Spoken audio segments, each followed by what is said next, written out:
I'm Cesar Reynoso, I'm the National Public Company Practice Leader, and I'm happy to be here with you.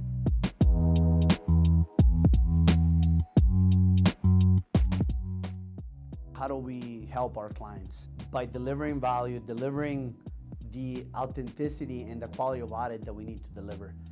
That's the most important. I think I'm gonna focus more on that quality of the audit work. And it's both keeping that professional skepticism, which keeps us in our lane of being independent, but also showing that professional do care. And what do I mean by professional do care?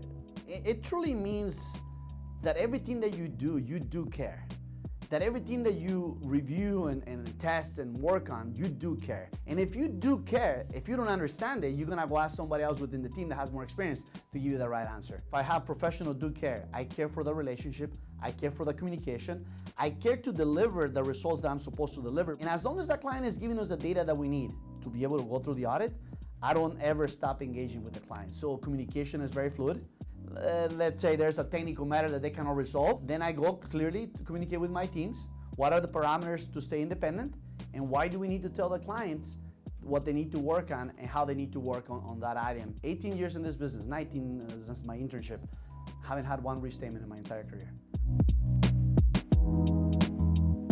First of all, we have people with the right experience, and I will say internally we have the right experience in the number of years and the right exposure to the size of public companies. And when I say the right size of public companies, like at this point, we're not just doing the micro cap or the small cap, we're now playing in the medium sized caps and larger caps.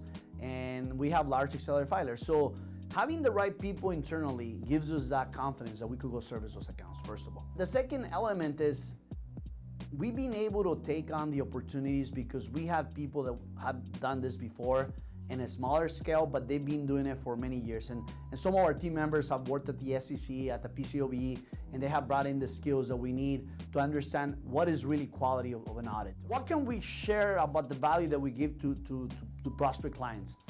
I think one of those elements is when you're in a smaller firm, mid-size, if you call us mid-size firm, the bureaucracy that you have to go through, get QC attention, it's a little bit less. It takes less time for me to resolve a technical matter.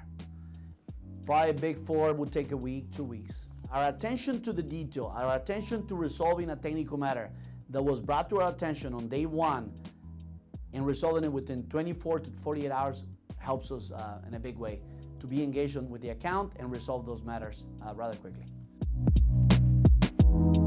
Being positive is the fundamental that I relate to the most. Without being positive, you cannot even start a conversation.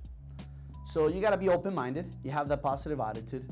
And even though in our professionalism, we look at many things, how we're gonna articulate and investigate something, that doesn't mean that you cannot be open-minded. And having that positive attitude is gonna open you to a conversation, to being open to learn, to being open to even finding a solution for a technical matter. Also, the way you look at life every day and you look at treating others is gonna impact you. Because if you're positive, probably you're gonna treat people a little bit with more dignity, with more respect. And that goes a long way for me. I mean, that golden rule, when people say, treat others as they like to be treated, I think it goes both ways. Treat others with respect. Giving them the opportunity to excel, to really be empowered, that goes a long way. Many times when I read books and listen to podcasts about how to be a better leader, you run into commentary that says, is it really better to be a strict leader that goes by the rules and the facts, or is it better to be a positive leader that still brings the rules and the facts and the policies of whatever you're working on and empowers those to give you the answer that you're looking for? And if they don't have it, then they could go get it. They could go work on it. So positive energy still goes a long way in everything we do. And without that, I think you don't move into any of the other fundamentals that we have.